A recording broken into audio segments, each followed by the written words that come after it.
شروع اللہ کے نام سے جو بڑا مہربان نہایت رحم والا ہے۔ السلام علیکم ورحمۃ اللہ وبرکاتہ۔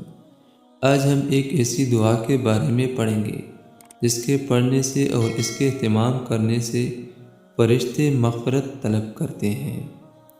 حضرت عبداللہ ابن مسعود رضی اللہ تعالیٰ عنہ سے روایت ہے کہ رسول اللہ صلی اللہ علیہ وآلہ وسلم نے فرمایا، جو شخص فجر کی نماز جماعت سے پڑھتا ہے اور اسی جگہ پر بیٹھ کر سورۃ انعام کی شروع سے 3 آیاتیں پڑھتا ہے، اللہ تعالیٰ اس کے لیے 70 فرشتوں کو مقرر فرما دیتا ہے۔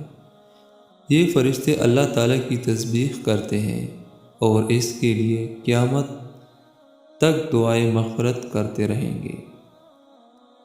اور وہ سورۃ انعام کی 3 آیاتیں یہ ہیں: بسم اللہ الرحمن الرحیم، الحمد للہ الذی خلق السماوات والارض وجعل الظلمات والنور ثم الذین کفروا بربهم يعدلون، هو الذی خلقکم من طین ثم قضى اجلا وَأَجَلٌ مُّسَمًّى عِندَهُ ثُمَّ أَنتُمْ تَمْتَرُونَ، هُوَ اللَّهُ فِي السَّمَاوَاتِ وَالْأَرْضِ يَعْلَمُ سِرَّكُمْ وَجَهْرَكُمْ وَيَعْلَمُ مَا تَكْسِبُونَ۔ اللہ تعالیٰ اس پہ عمل کرنے کی توفیق نصیب عطا فرمائے، آمین ثم آمین۔